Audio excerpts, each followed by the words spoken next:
반갑습니다. 3단 오인진입니다. 저 단장님께서 저보고 수행담을 이야기하라고 그랬는데요. 참 수행담이라고 얘기하기는 정말 제가 조금 부끄럽습니다. 그래서 제가 이제는 70이 넘다 보니 이제는 모든 것을 다 이렇게 내려놓고 또 아이들이 기르고 집안에 이제는 대소사가 있고 많은 대소사에 참석을 할 때는 이렇게 경계에 많이 부딪혔어요. 그래서 그 부딪힌 것을 어떻게 이제는 막 짜증도 날 때도 있고 화가 날 때도 있고 그랬는데 지금은 그런 부분을 이 아이들도 다 컸고 그렇기 때문에 그렇게 크게 부딪히는 경계도 하고 부딪히는 게 많지를 않기 때문에 참 정말 말씀드리기가 이야기하기가 좀 어렵지만 이제 제가 어떻게 했을 때 지금은 집에서 가끔가다 이런 생각을 해요. 내가 젊었을 때 우리 어머님을 모시면서 왜 이런 생각을 못했을까? 왜 어머니를 배려하지 못했을까? 하면서 그래서 그런 걸 생각하면서 이런 것을 느끼고 이런 것을 반성을 하고 후회를 하고 그러는 것이 아마 제가 수행하는 과정이 아닐까 하고 생각해 봅니다. 그럼 이제 저는 어떻게 해서 원불교화가 인연이 됐는가를 제가 먼저 짤막하게 말씀드릴게요. 제가 원불교화 인연은 처음에 친정 어머니로 인해서 제가 원불교화 인연을 맺게 됐어요. 근데 어머니께서 돌아가셔서 저희가 고향이 전라북도 진안입니다. 그래서 진안에다가 어머니를 모시고 오는 길에 어머니 따라서 절에를 서너 번 가본 기억이 나요. 그래서 그때 어렸을 때 다녔을 때는 절밥이 너무 맛있어가지고 이제 그 절밥을 먹으려고 이제 어머니를 따라 다녔는데 49대를 모셔야지 되지 않을까 하는, 왜냐 어느 누가나 그 형제간 중에 그 종교를 가진 사람이 없어요. 그래서 어머니를 모셔야지 될 텐데 하는데, 그래서 차를 타고 집으로 오는데 순간 서울 거의 도착했을 때 어머니가 이런 말씀하신 기억이 나요. 원남교당에서 갔는데 원남교당에서 나를 찾아서 원남교당을 갔더니 원남교당에 가서 보니까 절에 다닐 때는 이렇게 불단에 음식 같은 걸 차려놓는데 꽃으로, 음식을 아니고 꽃으로 놓은 게 너무너무 좋았고, 다음에 교무님께서 설법을 해주시는데 너무 쉽게 설법을 해주셔서 그게 마음에 참 와서 닿았다라는 생각이 퍼뜩 그때 난 거예요. 그래서 어느 교당으로 어떻게 모셔야지 될까 하고 생각하다가 제가 서울교구로 전화를 걸었습니다. 그랬더니 전화 걸었더니 거기서 도남교당을 소개해 주셨어요. 저희가 이제 도남동에 산다 그랬더니 도남교당을 소개해 주셨는데 그때 도남교당에 김일상 교무님이 계셨어요.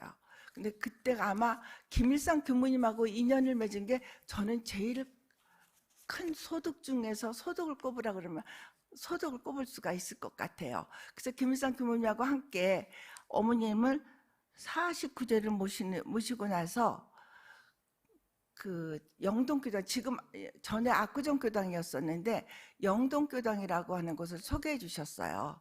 그래서 이제 영동교당을 그때서부터 다니기 시작한가, 그게 아마 저하고 원불교의 가장 큰 인연인 것 같습니다. 그때서부터 원불교의 인연은 시작되었는데요. 어머니께서 어떻게 원당교당을 가시게 되었냐면 저희 친할머니께서 진안교당회를 다니셨나 봐요.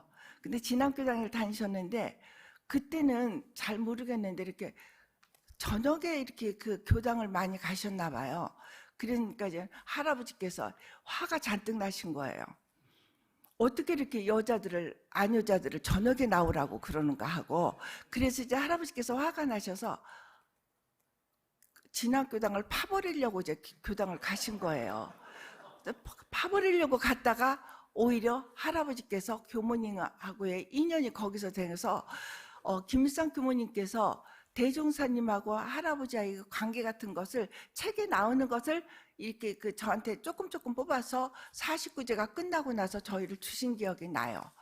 그런데 이제 그래가지고 이제는 그 할아버지께서 이제는 진학교당에 함께 할머니하고 다니셨던 이야기가 생각이, 그 이야기를 하는데, 원남, 그러다 보니까 이제 원남교에서 이렇게 그 친척들, 자손, 그러니까 밑으로 내려오는 자녀들을 찾는 그런 게 있었나 봐요. 그래서 원남교당에서 자꾸 찾아서 어머니께 연락을 하신 거예요. 그래서 원남교에서 어머니께 연락을 해서 처음에는 그냥 안 나가시다가 그 연락한 게 너무 고마우셔서 원남교를 한번 나가셨던 게 그게 바로 저하고까지의 인연이 됐습니다. 그리고 또 한 가지는 남편 이야기를 빼놓을 수가 없는데, 남편이 어머니가 돌아가셨을 때 49제는 모신데 바쁘다 보니까 한 번을 교당을 못 나, 49제는 모시러 오지를 않는 거예요. 그러더니 마지막 이제는 49제 마지막을 모시는데 제가 얘기를 했어요. 어떻게 그렇게 어머니 돌아가셨는데 한 번을 못 나오냐고. 한 번 나와서 이제 마지막으로 가는 건데 인사는 드려야지 될 거 아니냐고. 그래서 남편이 그날 나왔어요. 지금 생각해 보면 그때 설법하신 법사님이 어느 분이신지는 기억이 안 나요. 근데 그 법사분이 설법하시는 게 남편 귀에 쏙쏙 들어온 거예요. 그래서 이제는 마지막 제를 모시고 집에를 왔는데 그날 저녁에 남편이 그래요. 당신이 종교를 가지려면 원불교 종교를 갖대. 너무 지나치게 나대지 마라. 남편이 그래. 나는 누나들이 종교를 가지면서 그 교회를 다니세요. 신우분들이. 근데 교회를 다니면서 전화를 걸 때마다 누님 어디요? 그러면 교회라고 얘기를 한대요. 그래서 어떻게 해가 질 무렵이 됐는데도 교회에서 봉사를 하고 있느냐고. 그러니까 그렇게 나대지 말고 종교를 가지려면 원불교를 다니는 게 좋겠다. 그래서 이제 제가 정말 남편의 그 희망 있는 이야기와 또 김상 교무님의 그 인연으로 인해서 이렇게 원불교를 다니기 시작했습니다. 그래서 그냥 소리 소문 없이 정말 잘 다녔어요. 저는 교무님한테 말씀드렸어요. 저는 이렇게 그 저녁 늦게까지 봉사하고 그런 데는 저는 봉사 못해요. 그것은 남편하고의 약속이기 때문에 그런 봉사는 못합니다. 그래가지고 그래도 소리 소문 없이 잘 다니고 남편이 어디 가자고 그러면 저 교당 안 나왔었어요. 거길 남편 따라서 거기를 갔었어요. 그랬더니 언제 때부턴가는 남편이 교당 안 가느냐고 그래요. 그래서 이제는 가야죠 이러고 이제는 교당을, 그래도 압구정 교당이었을 때는 빠지기는 빠졌어도 많이 빠지지는 않고 잘 다녔던 것 같아요. 그러다가 저희가 이제는 그 대식교당하고 같이 이렇게 합쳤잖아요. 합쳤는데 코로나가 확 퍼지기 전에 제가 아팠어요. 아팠는데 뇌경색이 살짝 왔어요.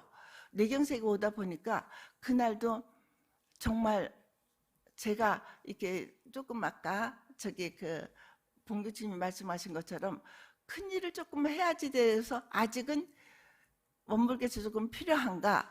그날따라 제가 딸아이한테 전화를 걸어서 엄마가 너무너무 졸려. 하품이 계속 나오니까 엄마가 지금 자려고 그러는데 조금만 1시간만 있다 나를 내가 너한테 카톡을 보내면 살아있는 거고 아무 이상 없는 거고 카톡이 안 가면 나를 좀 깨워주라. 이랬더니 딸이 알았다고 그러고 빨리 전화를 끊으라는 거예요. 그래서 바빠서 그런가 보다 해서 알았어. 그리고 이제 전화를 끊었는데 10분 있으니까 딸아이가 들어오는 거예요. 엄마 병원 가요. 그래서 이제는 제가 어떻게 이러고 병원을 가. 그랬더니 머리는 자고 일어나서 물만 묻혀가지고 산발이죠. 그래서 야 그래도 의사 선생님 만나 뵈려면 예뻐야지 되지 않겠니? 이래가지고 이제는 세에서 그 화장하고 그러고 병원을 갔어요. 가는 도중에 그때까지는 저는 그게 제가 뇌경색이 온 줄 몰랐거든요. 근데 딸하고 같이 나가려고 그러는데 오른쪽에 발이 끌리는 것 같아요. 내 기분에. 그래서 딸아이 보고 엄마가 뒤에서 좀 봐봐. 엄마가 바로 걷는 것 같지 않아? 좀 이상해? 그랬더니 아니요 이래요. 그래서 이제는 택시를 타고 삼성의료원을 갔어요. 갔는데 그날따라 정말로 뭐 기다리다가 응급실에 가면 기다리다 죽는다고 그러더니 그날따라 응급실에 손님이 하나도 없는 거예요. 그래서 그냥 일사천리로 됐는데 저희 이제는 담당하실 의사 선생님이 내려오는 그 한 3분 동안에 말이 꼬이는 거예요. 근데 저는 그 말이 꼬이는 것을 제가 이렇게 말하게 되면 앞으로 탁 말이 입 밖으로 나야지 되는데 입 안에서 도는 것 같아요. 그래서 또 물어봤어요. 딸아이한테. 엄마 말이 이상하지 않아? 그랬더니 아니요. 괜찮다는 거예요. 그런데 의사가 오더니 이제는 검사를 하더니 바로 그냥 검사하고 나서 저는 중환자실만 있는 걸로만 알았지 준중환자실이 있는지도 몰랐어요. 근데 준중환자실을 올리는 거예요. 준중환자실 올렸는데 계속해서 거기서 한 일주일 동안 있으면서 아무런 치료를 받은 것은 없어요. 참 아무런 치료를 받은 게 없는데 한 일주일, 5일쯤 있으니까 퇴원을 하라는 거, 퇴원시켜준대요. 그래서 퇴원 준비를 다 했는데 의사 한 분이 오시는 거예요. 의사 한 분이 오셔가지고 3개월 있다가 가슴 사진 한번 찍어봅시다 이러는 거예요. 그래서 내가 그 순간에 아 그럼 폐암이에요? 이랬더니 아니요 아직 몰라요. 근데 3개월 있다 한번 찍어보죠 이래요. 그래서 그러죠. 근데 그 3개월을 기다리는 게 굉장히 힘들었던 부분이에요.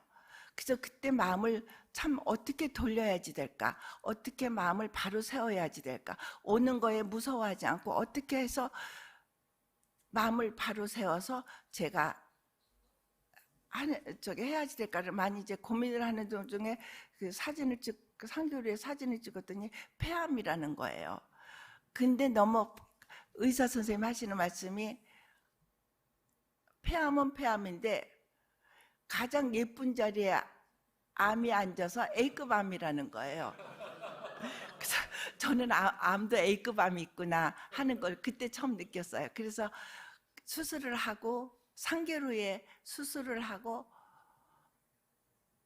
조금 그냥 3일 만에 퇴원을 했어요.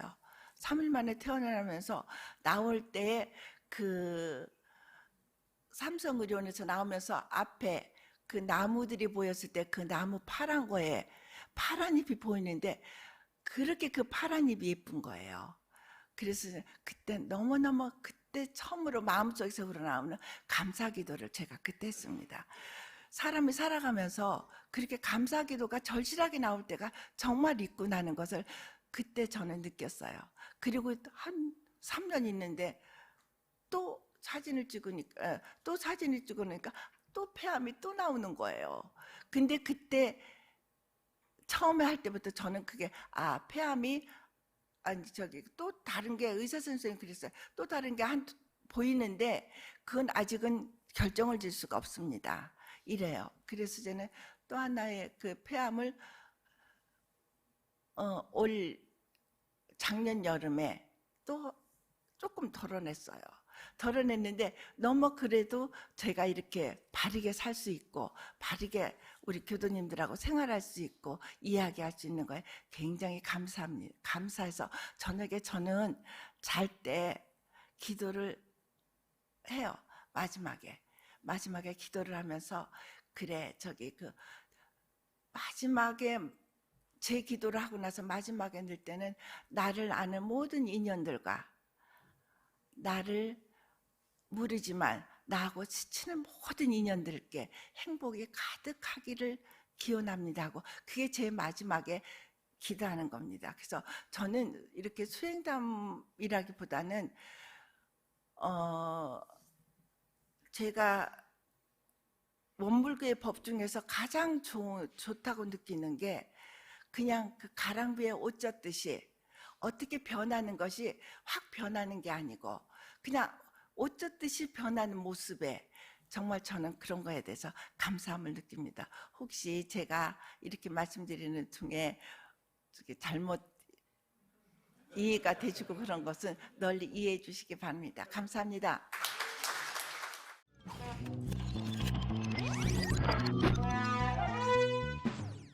저는 어머님으로 인해서 원불교에 이렇게 원자를 알게 됐습니다. 근데 제 어렸을 적에 어머니가 김제만경교당에 저를 이렇게 손잡고 교당에 한번 데리고 가려고 그랬는데 제가 여러분 가겠습니까?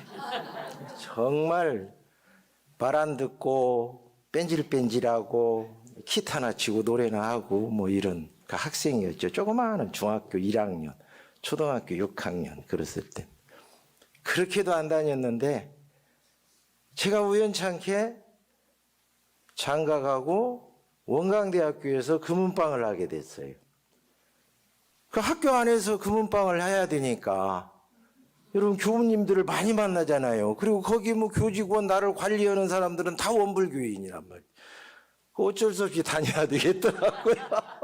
먹고 살기 위해서 제가 이제 원불교에 입교를 했는데 그때 제가 이 효자교당 저기에 있을 때요. 그랬을 때 이제 먹고 살기 위해서 애들 손잡고 나왔습니다. 그때 참 30대였죠. 30대. 우리 수사님도 그때 40대였나요? 30대였죠. 네. 참 그랬는데 엄벙덤벙 뭐 꺼죽으로 왔다 갔다만 했죠. 계속 꺼죽으로.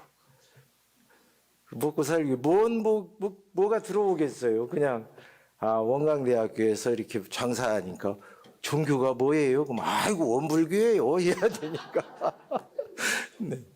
그래서 이제 제가 다녔는데 어머니가 돌아가시고 나서 대를 이어야 될 거 아니에요. 저희 집 뭐 형제간들도 꺼죽으로 그냥 뭐 남중교당 뭐 입교해 놓고 이렇게. 가만히 생각해 보니까 내가 이렇게 대를 좀 이어야 되겠다 싶어가지고 그때 이제 집에다 이 불단을 제 혼자 이렇게 만들어가지고 아침마다 기도를 하고 오는 거예요. 뭔 기도냐 하면은 맨 복 받으려고 뭐 해주세요만. 제가 하겠습니다는 안 해. 그냥 해주세요. 해주세요. 뭐 우리 자식들 뭐 교통사고 안 나게 해주세요. 맨 이런 기복적인 것만 하는 겁니다. 그래서 지금까지 이렇게 하는데 또 안 오고 나오면 깨림직해요. 이게 꼭 뭐 죄 받을 것 같고 네, 뭐 그러더라고요. 그래서 지금 거의 10여 년 이상을 하루도 안 빠지고 교당은 안 나와도 제가 불단에는 항시 이렇게 향 하나 피우고 기도하고 그렇게 생활을 하고 있습니다. 근데 요즘에 와서 많은 걸 느끼는데요. 뭐냐면 여러분 제가 이렇게 공부가 부족해서 적어갖고 왔네요.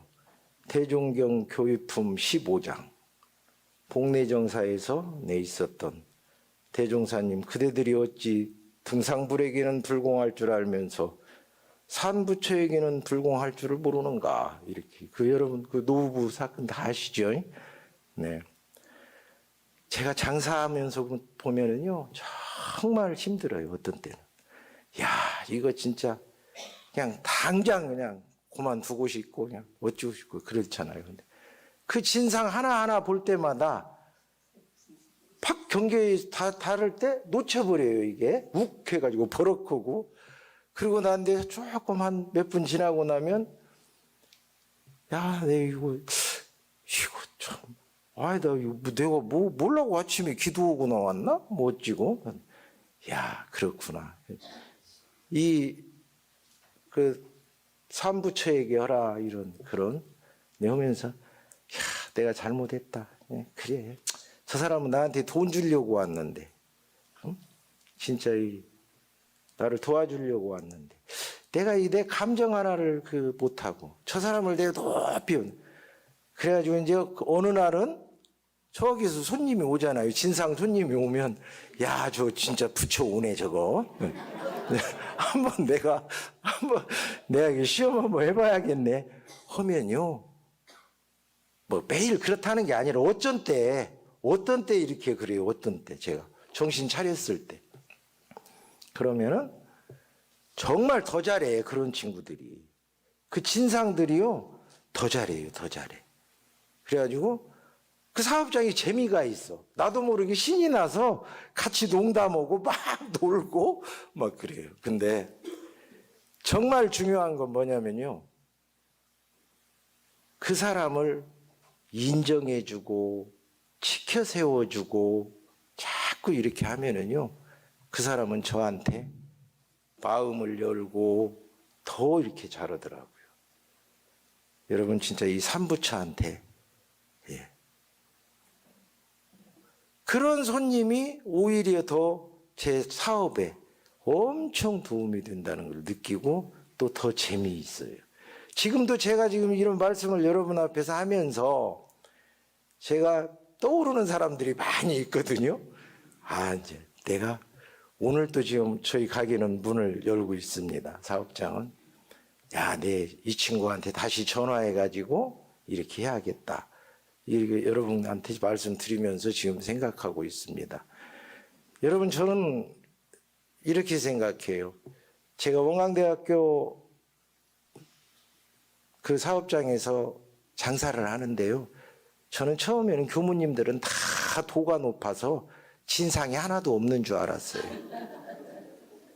거기에서 생활하다 보니까요, 진상이 더 많아.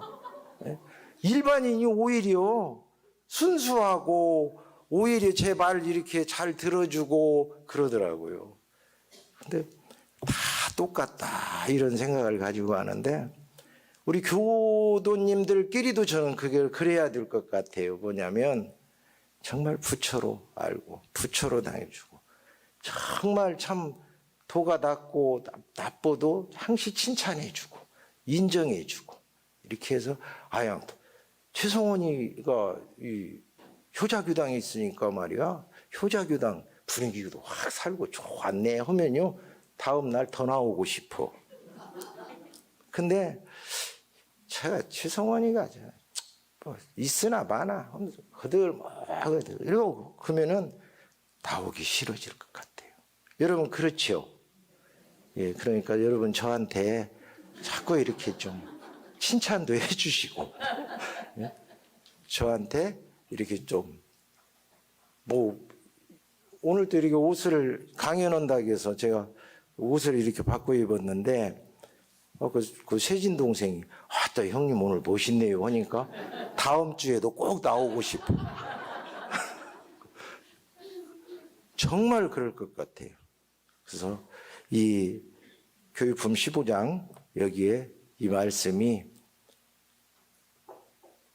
진짜 자존감을 상대방에게 자존심을 인정해주고 자존심을 살려주고 그 사람을 정말 자존감을 느끼게끔 하고 예? 이러면은 그 친구가 얼마나 행복하겠어요. 그래서 그 며느리도 나중에 뭐 엄청나게 잘했다. 10분이 아직 안 지났죠. 웃자고 한 얘기고요. 네, 정말 그랬을 것 같아요. 저는 우리 교도님들이 한 분 한 분이 정말 이렇게 그분을 인정해주고 그분의 손을 잡아주고 그렇게 따뜻하게 해줌으로 인해서 우리 교당이 약 300명이 금방 차지 않을까 저는 이렇게 생각합니다. 여러분 앞으로 정말 박탈감 들지 않게끔 네, 우리 다 따뜻하게 하고 그랬으면 좋겠어요. 옆에 분 손 한번 잡아보세요. 네. 바라봐 주세요. 인물이 참 좋네. 한번 해보세요. 네, 네. 이렇게 하면은 우리 교당이 너무나 좋지 않을까 싶어지고요. 네. 아니, 어찌 동생 생각한다고 또 이런 경우가 있거든요. 어찌 이렇게 동생은 참, 뭔 걱정이 있어. 얼굴이 그냥 쭉 빠졌네. 이러면. 그렇죠. 네. 하여튼 여러분, 우리 교당의 화기애애한 분위기, 또, 네, 가정, 모든 곳에서 더 화기애애하게 하기 위해서는 우리 교육품 15장 그대들이 어찌 등상불에만 불공할 줄 알고 우리 산부처에게는 불공할 줄 모르는가 이 말씀 꼭 한 번씩 새기면서 왼수일수록 더 멋있네 정말 참 동상 본 게 기분이 좋네 뭐 이러면서요 네 앞으로 최성원이한테도 만날 때마다 참 동상은 멋있어 이렇게 수사님 해주실 거죠? 네, 월사님도 해주실 거죠? 네, 여러분 감사합니다. 네, 횡설수설했습니다. 네.